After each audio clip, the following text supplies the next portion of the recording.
So ito yung mga bags ni Cathy. So bibili pa tayo ng shelves talaga para ilagay natin siya, may display natin siya. Alright.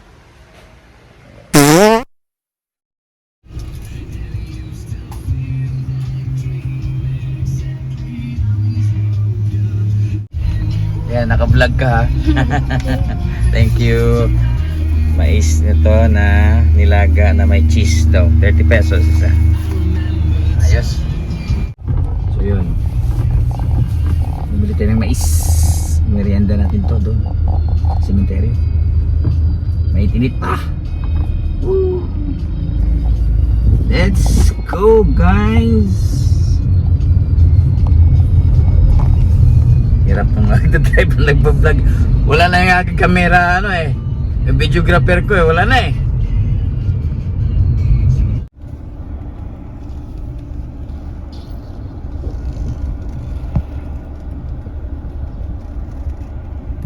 Tinapon na nila yung luma.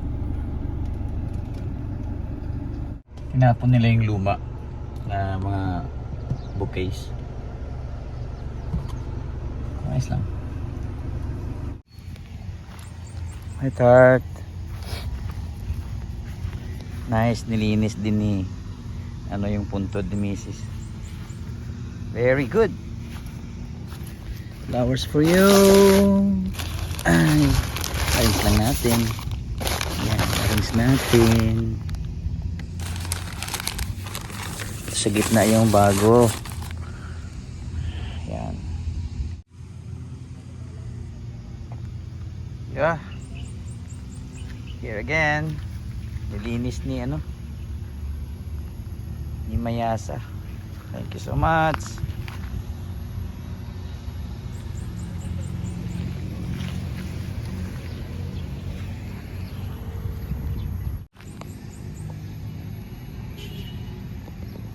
Naipon na kasi yung mga lumang bouquets niya. So tuyot na. Buti na lang tinapon nila.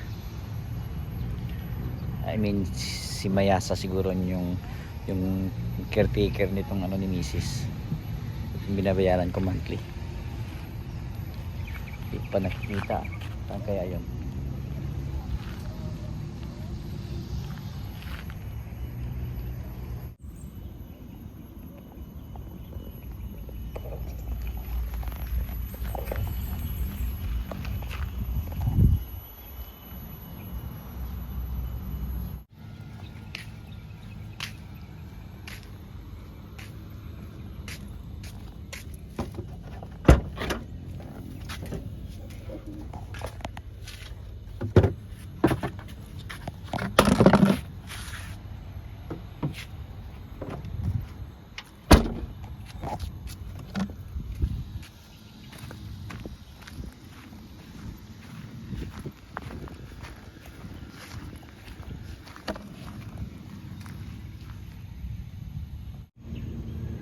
Mainit pa dun kaya dito lang muna tayo sa medyo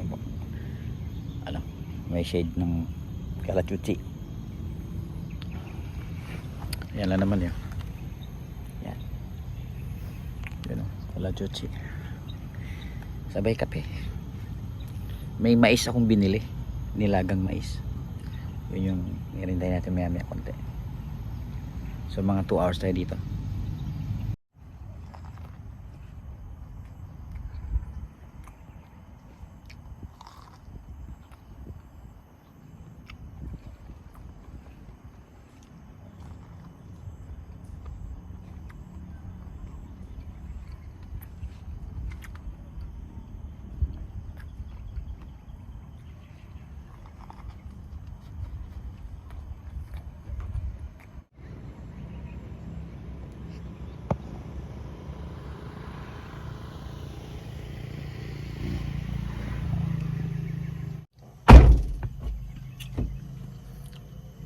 Uwi naman na tayo. It's 5:15. So 2 hours din tayo dito. Or less than 2 hours.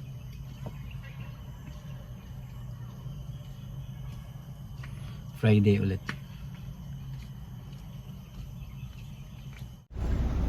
Ngayon muna Tart. Friday ulit. Love you.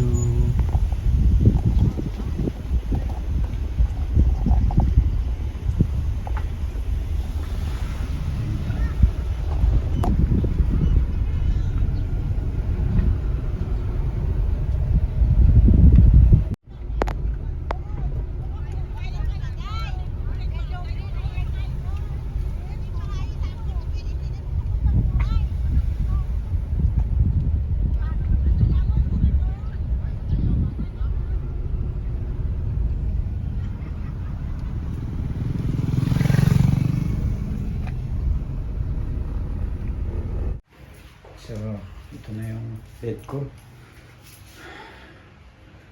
Yan. Bibili pa ako ng bagong bed talaga. Saka maglalagay pa ako dito ng mga paintings.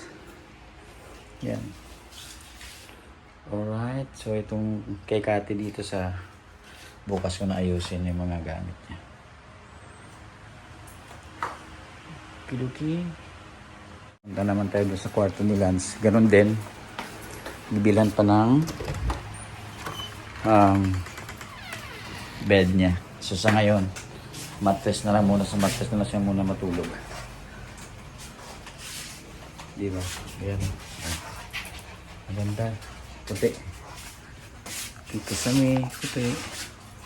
Tapos, yung kanyang cabinet. Ayan. Yung sahig, ayusin pa to. Saka itong dalawa, sunod-sunod. Saka yung table niya. Saka ito yung kanyang tandayan. Abot mo? Aircon na lang yung kulang dito. Abot mo, te? Yes, abot. Sige, okay na yan. Okay. Ay, pinawisan ako sa basketball ko. Yan. Yung cabinet niya. Built-in.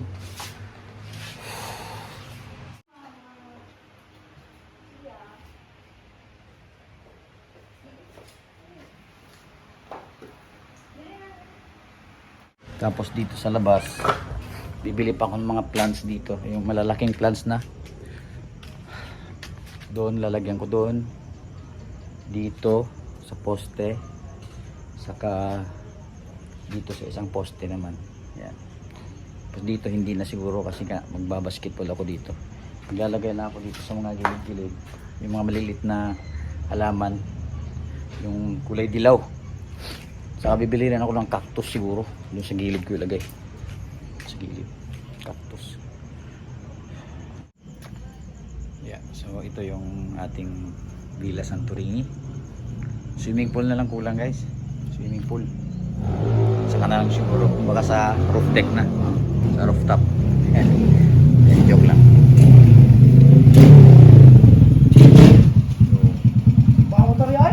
So dito masarap pag tambay talaga dito sa labas sa gabi kasi mahangin, hindi siya yung malinsangan. So yeah, bibili pa ako ng mga outdoor seating arrangement dito para dito tatambay, tapos palagyan ko pa ng pergola para kung mainit hindi siya ganun mainit. Pag may ulan hindi siya ganun, hindi siya magkagad mabasa. So yung bed doon na double deck doon sa isang kwarto ni Kuya Gian, binigay ko na doon sa aking pintor kasi hindi naman nagagamit. Tagal na yan, nasa 22 years na yan sa amin. So binigay ko na lang, pipick upin pa. So ganito lang para tambay-tambayan. Kung buhay lang sana si Mrs. dito sana kaming dalawa, kwento-kwentuhan, music. Wala eh. Meron pa dito na yung may tindahan pa, landscape ito dito eh. Maganda pagka landscape dito. So kung wala pang mga customer na bibili, Dito kami tumatambay ni Kati sa labas. Kwento-kwentuhan. Music dito. Ay nako, alaala na lang.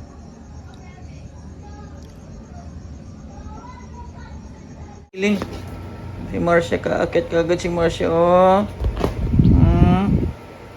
Bawal umihi dito, ha. Kayo ba? Bawal umihi. Ha? Pwede dito mag-sleep, bawal lang magwewe, ha. Magwewe sa labas, ha. Sabi ni Marcia, dito na ako sa kwarto ko. Oh, kwarto niya ito eh. Kwarto ng mama niya to eh. Diba?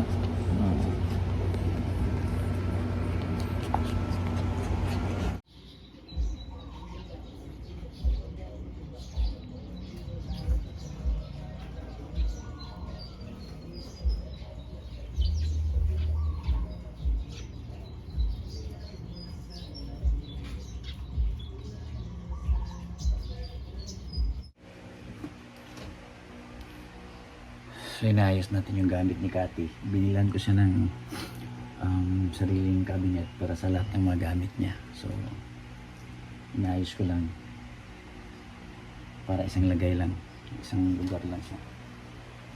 So ito lahat yung mga damit niya, meron pa doon. Pagsasama-samahin ko na dito.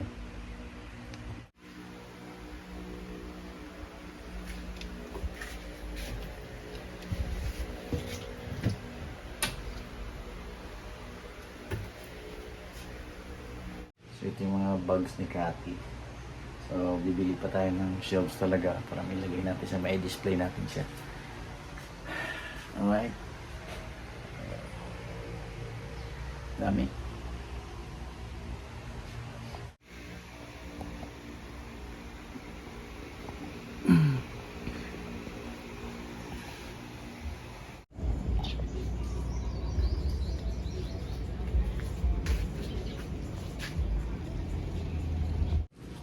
Pili muna tayo ng maruya. Merienda. Alas 2:20. Ito lang.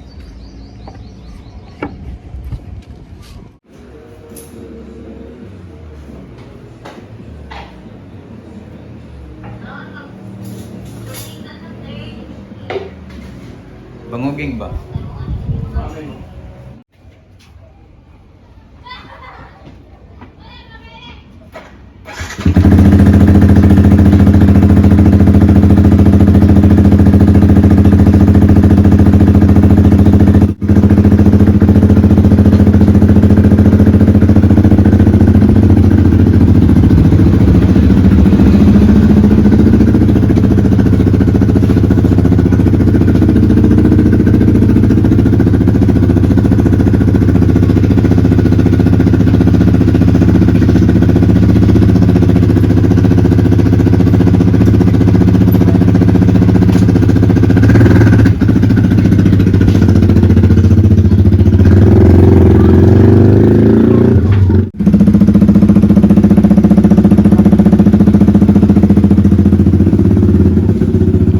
Patras sa bago yan ah.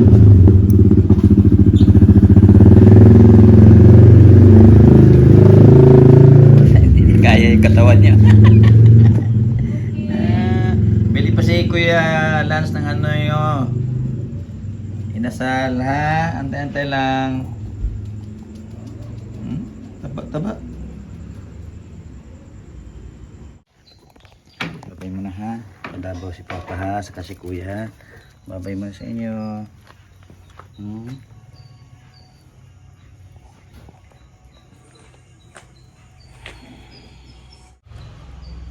Padaba muna kami dahil nagpa-enroll ako ng training, then bisitahin din namin si Kuya Gian doon para na sa enrollment niya rin, then yung allowance sa bigay ko na rin.